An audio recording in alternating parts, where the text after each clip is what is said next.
For a long time, the future of naval warfare looked terrifying, not because of aircraft carriers or submarines, but because of something much smaller: cheap, disposable, explosive, suicide drones. Analysts warned that hundreds of drones launched together could overwhelm even the most advanced warships. They said navies were finished, that carriers would become floating coffins, that dominance at sea was ending. But today, something has changed. Quietly, without headlines, the United States Navy no longer fears suicide drone swarms. And the reason why reveals how modern warfare really works. The fear began with images: drones striking tanks from above, radar systems exploding without warning, air defenses neutralized by machines that cost almost nothing. These videos spread fast, and the conclusion seemed obvious. If drones could do this on land, the ocean would be helpless. Ships can't hide, they can't take cover, and unlike cities, the sea offers nowhere to run. The idea of a drone swarm attacking from every direction felt unstoppable, but fear thrives on imagination, not reality. At sea, warfare obeys different rules. The environment itself becomes a weapon. Wind, salt, distance, and empty space strip away many of the advantages drones rely on. What looks invisible over cities becomes obvious over open water. Every signal travels farther, every transmission stands out. A drone swarm cannot exist without communicating, and communication at sea is exposure. Modern warships are not just steel and missiles, they are sensors. They listen constantly. Radar, infrared, electronic surveillance, and signal intelligence form an invisible dome around the fleet. Long before a drone is close enough to be seen, it has already announced itself, not visually but electronically. Suicide drones are loud in ways cameras never show. This is where the myth begins to collapse. Drone swarms are not stealth weapons. They are fragile networks. They depend on coordination, timing, navigation, data links. Break any one of those, and the swarm stops being a swarm. It becomes scattered machines with no shared purpose. At sea, breaking coordination is easier than destroying hardware. The US Navy understood this early. Instead of preparing to shoot down every drone, it focused on denying drones the environment they need to function. Electronic warfare became the first line of defense. Jamming does not explode drones. It does something more effective. It confuses them. Some lose direction. Others drift off course. Some collide. Others simply fall into the ocean. No explosion, no footage, just failure. Once coordination breaks, cost stops mattering. A confused drone does not require an expensive missile. It can be destroyed with naval guns, close-in weapon systems, or directed energy weapons. The idea that drones would bankrupt defenders collapsed quickly. The cost exchange favored the ship, not the swarm. Another misconception was scale. Swarms sound terrifying because people imagine infinite numbers. In reality, launching and coordinating large numbers of drones at sea is extremely difficult. They must be stored, fueled, maintained, launched, and controlled from platforms that are themselves exposed. Those platforms are visible, and once they are visible, they become targets long before drones ever leave the deck. This leads to the most important reason fear faded. Naval warfare is proactive. Fleets do not wait for threats to appear. Surveillance aircraft, satellites, submarines, and cyber systems extend awareness far beyond the horizon. Potential launch zones are monitored continuously. A swarm attack cannot appear suddenly when every likely launch point is already being watched. The truth is uncomfortable for drone enthusiasts. Suicide drone swarms work best against static, poorly defended, or unprepared targets. That is not what modern warships are. A destroyer is not fighting alone. It is part of a network that sees farther, reacts faster, and adapts continuously. This does not mean drone swarms are useless. They remain dangerous in coastal zones, against commercial shipping, or against weaker defenses. But against a fully networked navy, they are no longer revolutionary, they are manageable. Fear didn't disappear because the threat vanished. Fear disappeared because the threat was understood. And once understood, it stopped being the future. This is only the first part of the story. Once the panic around suicide drone swarms began to fade, the shift inside the United States Navy became visible in a subtle but important way. The conversation stopped being about drones as weapons and started being about drones as signals, not threats in themselves, but indicators of something larger. This change in perspective is what truly neutralized the fear. Drone swarms rely on one fragile assumption, that they can arrive together. Synchronization is their strength, but also their weakness. At sea, synchronization is constantly under attack. Weather alters flight paths, salt air degrades electronics, GPS accuracy fluctuates, signal delay increases with distance. Every kilometer adds friction. What looks like a tight formation on a test range quickly becomes disorganized over open water. Naval defenders exploit this ruthlessly. The goal is not to destroy the swarm head-on, but to stretch it, to slow some drones, divert others, and fragment the whole. Once fragmentation begins, defensive timelines flip in favor of the ship. Instead of one overwhelming moment, the attack arrives in pieces, and pieces can be handled. Electronic warfare sits at the center of this approach. Modern warships constantly shape the electromagnetic environment around them. They don't just react to signals, they manipulate them. Drones that depend on clean navigation data suddenly find themselves uncertain. Altitude errors compound, target tracking degrades, collision avoidance fails. The ocean does the rest. A drone that loses orientation at sea is not recoverable, it is simply gone. This is why real-world exercises rarely resemble viral videos. In controlled tests, swarms do not explode dramatically against ships, they dissolve. Some never reach the fleet, others lose purpose. A few may survive long enough to be engaged directly, but by then they are no longer a swarm. They are individual targets facing a layered defense designed specifically for that scenario. Another fear that proved exaggerated was defensive exhaustion. Critics argued that even if ships could stop swarms, they would burn through interceptors too quickly. But this misunderstands prioritization. Missiles are not fired at drones unless absolutely necessary. Defense is tiered. Detection comes first. Disruption comes second. Only then does destruction matter. By the time kinetic systems are used, the number of viable threats has already been reduced dramatically. The economics follow the same logic. A drone that costs a few $1,000s only creates a cost imbalance if it forces a $1 million response. Modern naval defense avoids that trap. Guns, close-in systems, and emerging directed energy weapons are far cheaper per engagement. The cost advantage that made swarms attractive erodes quickly when the defender chooses how the exchange happens. There is also a strategic layer that rarely gets discussed. Swarms need launch platforms, boats, trucks, aircraft, or coastal facilities. At sea, those platforms cannot hide easily. The ocean is open, traffic is sparse, patterns stand out. The moment a potential swarm carrier is detected, it becomes part of the battle space. The swarm may never launch because its source is neutralized first. This preemption is central to naval doctrine. Fleets do not wait passively for attack. They extend pressure outward. Surveillance aircraft, submarines, and cyber operations continuously reduce the attacker's options. The closer a threat gets, the fewer choices it has. Drone swarms require freedom of movement and preparation time. Modern naval operations deny both. As these realities became clearer, fear was replaced by confidence. Not because the Navy believed itself untouchable, but because the threat had been reduced to known variables. Known variables can be trained against, simulated, rehearsed, and ultimately absorbed. By this point, suicide drone swarms were no longer seen as war-ending weapons. They were seen as tools with specific strengths and very clear limits. Dangerous in the right environment, ineffective in the wrong one.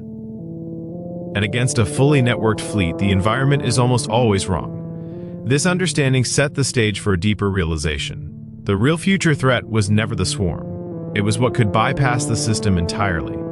By the time suicide drone swarms were downgraded from nightmare to nuisance, the United States Navy had already moved on to a harder question. Not how to stop drones, but how to protect the system that stops everything. Because in modern naval warfare, ships don't survive by armor or firepower alone. They survive by information dominance. Drone swarms expose an important truth. Weapons that depend on coordination can be defeated by attacking coordination itself. Once that lesson was absorbed, naval strategy shifted decisively toward control of time and perception. The goal became simple: see first, decide first, act first. If those three steps are secured, the weapon an enemy brings matters far less than they believe. At sea, this advantage compounds quickly. A fleet's sensors extend far beyond the horizon. Airborne radar, space-based tracking, undersea surveillance, and cyber monitoring combine into a single operational picture. This means threats are not discovered at the last moment. They are anticipated. Patterns are identified days or weeks in advance. When a swarm is finally launched, it is often already too late for it to matter. This predictive edge is what truly broke the swarm concept. Swarms are reactive by nature. They respond to targets that exist now. Fleets operate in the future. They reposition. They alter emissions. They manipulate what an attacker thinks they are seeing. Drones chasing a target that has already changed behavior are chasing ghosts. Another weakness became impossible to ignore: decision authority. Swarms may be autonomous at the edge, but they are planned by humans, and humans require certainty before committing assets. At sea, certainty is rare. Ambiguity favors the defender. Every ambiguous signal forces delay. Every delay degrades synchronization. By the time confidence exists, the opportunity has passed. Exercises reinforced this reality. In scenario after scenario, swarms that looked overwhelming on paper failed to achieve decisive effects, not because defenses were perfect, but because attackers could not compress uncertainty fast enough. The ocean magnified hesitation. The defender exploited it. This led to a quiet reclassification of drone swarms within threat models. They were no longer treated as strategic game changers. They became tactical tools, useful in narrow circumstances, dangerous when ignored, but insufficient on their own to decide outcomes against a modern fleet. Public imagination lagged behind this shift. Viral clips continued to suggest unstoppable machines. Headlines repeated worst-case scenarios. But inside naval planning rooms, the fear had already evaporated. The swarm had been measured, its strengths cataloged, its weaknesses mapped. Once that happens, surprise disappears. And surprise is the lifeblood of asymmetric weapons. What replaced fear was something far more disciplined: readiness. Training focused on fragmentation, denial, and recovery. Systems were designed to degrade gracefully rather than fail catastrophically. Even if a few drones slipped through, the fleet would continue to function. That resilience mattered more than perfection. This is the part most people miss. The Navy didn't beat drone swarms by trying to be invulnerable. It beat them by making their impact irrelevant. A weapon that cannot change the outcome is not frightening, no matter how dramatic it looks. And that realization cleared the way for a more unsettling conclusion. If swarms can be neutralized by controlling information, then the real danger lies with weapons that attack information itself. That is where attention shifted next. Once suicide drone swarms were fully understood, the fear did not just fade, it was replaced. Inside the United States Navy, attention shifted toward threats that do not announce themselves, do not rely on coordination, and do not give defenders time to react. This was the moment the conversation stopped being about numbers and started being about speed. Drone swarms are loud. They must move, they must transmit, they must exist visibly in the battle space. That visibility is what makes them manageable. The Navy's deeper concern now lies with threats that compress warning time so severely that decision-making itself becomes the bottleneck. Hypersonic weapons, cyber disruption, space-based interference. These do not swarm, they strike. Compared to these, drone swarms began to look slow, predictable, almost polite. They move through airspace that can be shaped, denied, and distorted. Hypersonic weapons do not. They arrive at speeds that collapse reaction windows from minutes to seconds. Cyber attacks do not cross physical space at all. Space-based systems ignore geography entirely.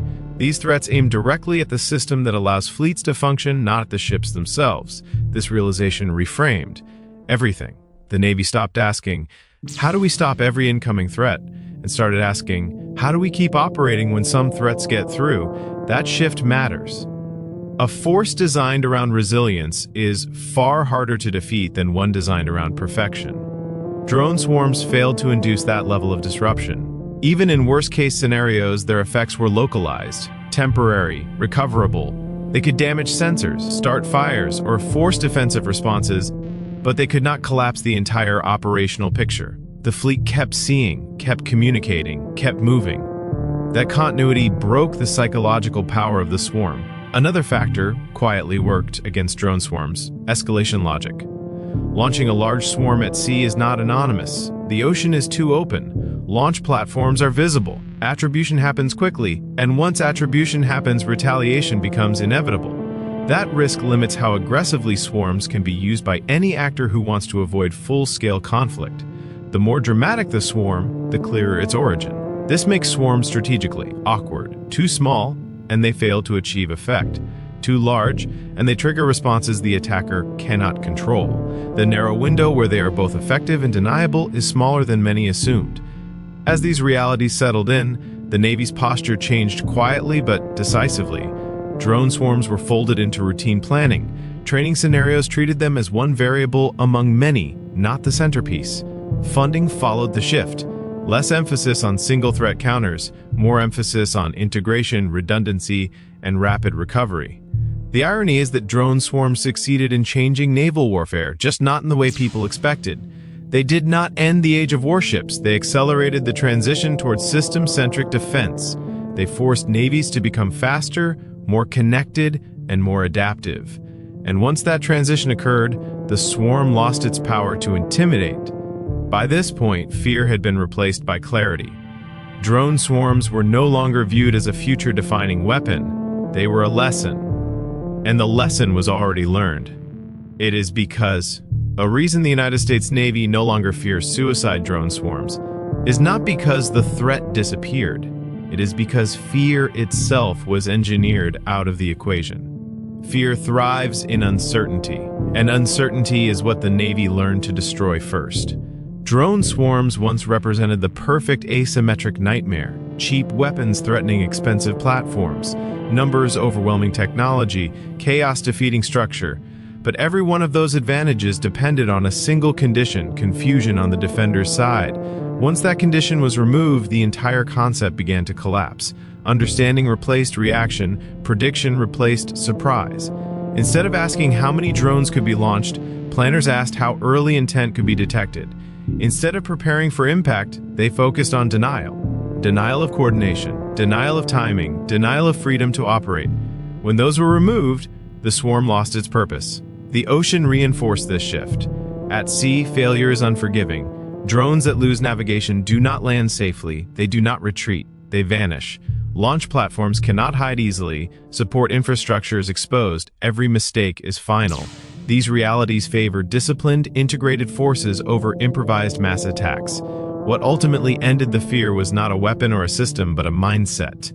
The Navy stopped treating drone swarms as a singular danger and absorbed them into a broader model of warfare. A model where survival depends on resilience, not invulnerability. Where continuity matters more than perfection. Where the system remains functional even under pressure. In this model, drone swarms are disruptive but not decisive.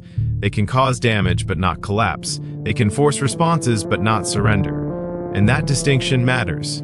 A weapon that cannot change the outcome cannot dominate strategy. Ironically, suicide drone swarms did succeed in one way. They forced navies to evolve faster. They accelerated investment in electronic warfare, integration, and decision speed. They exposed weaknesses early, when adaptation was still possible. And once those weaknesses were addressed, the swarm lost its strategic edge. The future of naval warfare will not be decided by how many drones can be launched at once. It will be decided by who controls information, time, and perception, by who sees first, who decides first, who acts first. That is why the US Navy no longer fears suicide drone swarms, not because drones are ineffective, but because fear no longer has a place to hide.